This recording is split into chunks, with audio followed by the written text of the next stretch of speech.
Hey everyone, this is Prashant. The concept story is a valuable tool for thinking and communicating for product managers and product designers. And I was always fascinated by how Disney animators drew every scene with pencil and paper in the olden days. And so for many years, I've been using this concept, this particular artifact, and it has been extremely effective. So I would like to show you how that works. The most important thing in the concept story is the name of the story. For example, here we are saying Susan Smith schedules her medical appointment in seconds or efficiently. It's extremely hard to come up with a very good name for the story.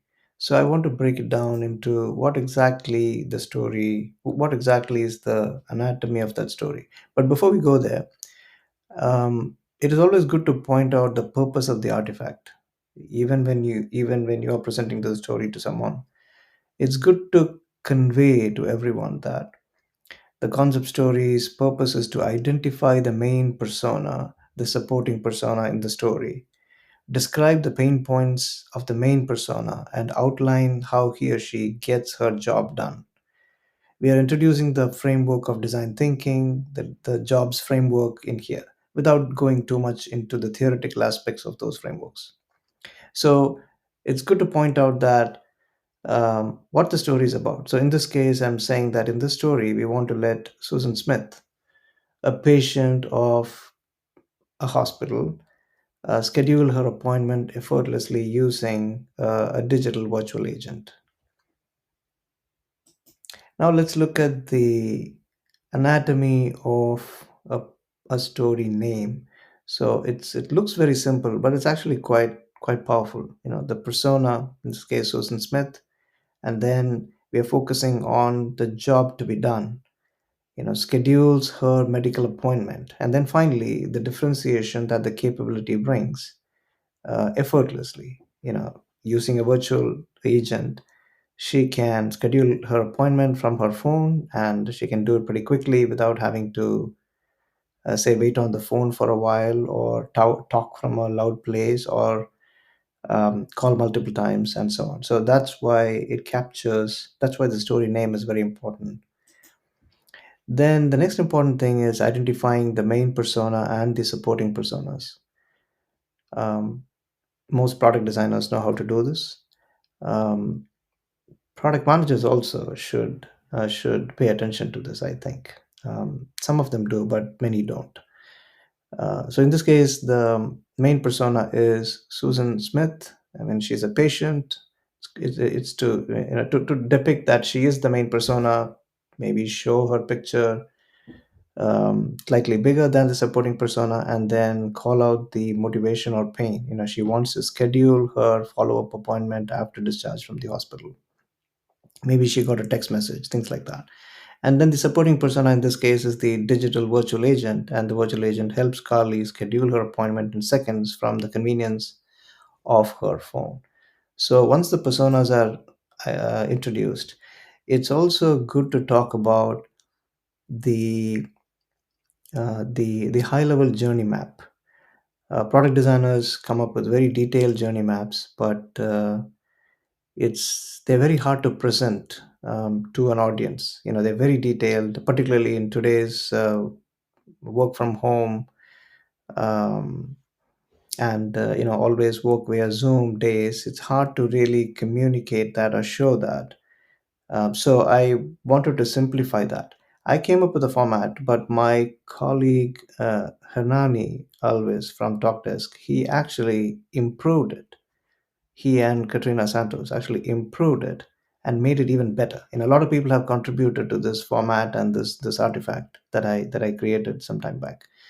Um, in this case, the purpose is to identify the key moments in the journey and call them out here. Even if the story is long, it's good to identify maybe 4, 5 key moments and say what is happening. In the story, the patient is being welcomed and identified. Then, um, The doctor is being identified, because when you book an appointment, you have to identify a doctor. And then the third step is an available a slot, a time slot is being picked. And then finally, the patient receives a confirmation. So it's very, very simple. It looks very simple, but it's really hard to identify these key moments. And it makes the product manager think. I think that's the most important part of this artifact. So now let's go to the scenes. Now this concept, we might, there are many colleagues who contributed to it. Uh, Many product design colleagues like Narissa App. She and I worked together to say that, let's do this like how the animators do, literally like how um, an entire story is broken down into scenes. It's called um, identifying specific scenes, and let's literally call them scene one, scene two, scene three, and so on. So that's how we came up with this. So in this case, the story name is on the top. Always keep the story name on the top. Scene one is Susan Smith gets a text message reminding her to schedule an appointment. So that is the scene. And then the artifact in the middle, and this doesn't have to be high fidelity. It can be medium fidelity, it can be low fidelity. The product manager can just draw it using Google Slides or some other simple tool. But the idea is that it doesn't have to be high fidelity, but it has to be factually precise. So what does the message say? Where does it come from? What is the rough layout? The product manager who's drawing this doesn't have to be a visual designer, doesn't have to be a trained visual designer, or doesn't have to be trained in layouts, but they have to be very clear about what exactly is happening here. And I believe anyone can draw. You don't have to have a master's degree from a top university to just draw a picture. So in this case, the software screen, or if this is something conceptual happening here, a conceptual diagram should clearly explain what happens, right? So here, the scene is, she receives a text message, and you can literally take a screenshot from your phone and then manipulate it using normal tools and make this happen. So the text message comes in, and then she logs in. She provides her first name, last name, and her member ID, which is normal practice. Anytime somebody starts a conversation with the virtual agent, and then in scene three, the she's presented with two options. What do you want to do? Do you want to schedule an appointment or refill a prescription? And many other things. If you could all present multiple options if needed. And on the right side, you can say what she does. In this case, Carly is presented with two options, and she chooses appointment scheduling.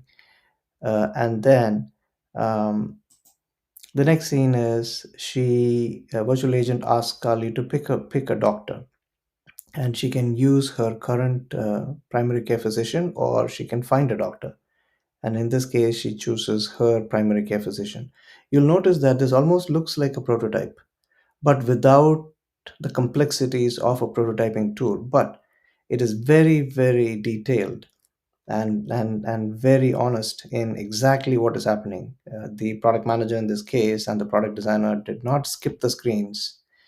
They actually added every screen that is part of this capability in here without being lazy, and that is important. And you can't skip things.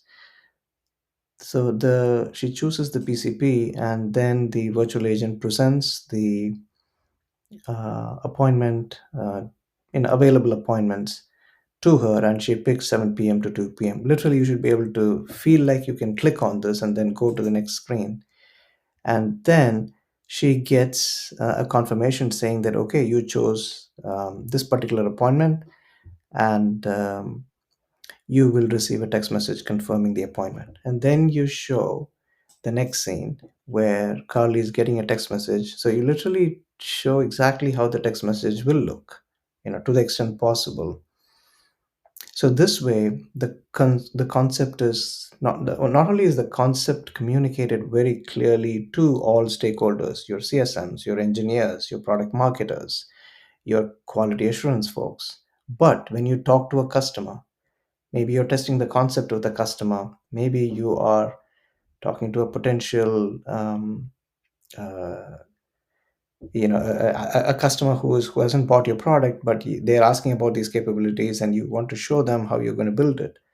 All those things, in all those scenarios, you can use this artifact really, really well. So that's it. It's the summary is Susan Smith schedules her medical appointments effortlessly. Even here, the anatomy is very clear. The persona gets her job done using the differentiation that your capability brings to the table. Uh, this is one of the most valuable artifacts that a product manager can do, and it is not common. It is not something that is very commonly used. So I had to develop this myself. Um, it's very useful not only to think through, but also to present to customers. I mean, that's another very valuable part which we miss nowadays. We can create very, very detailed artifacts which are very, very rich and very, very high fidelity. But if you cannot present it, and if you cannot show that in a very short period of time, say 5 to 10 minutes, then those things are like valuable assets that nobody will see. So I wanted to simplify it and create this. And I've used this for more than 10 years. It works extremely well. I hope that helps. Thank you.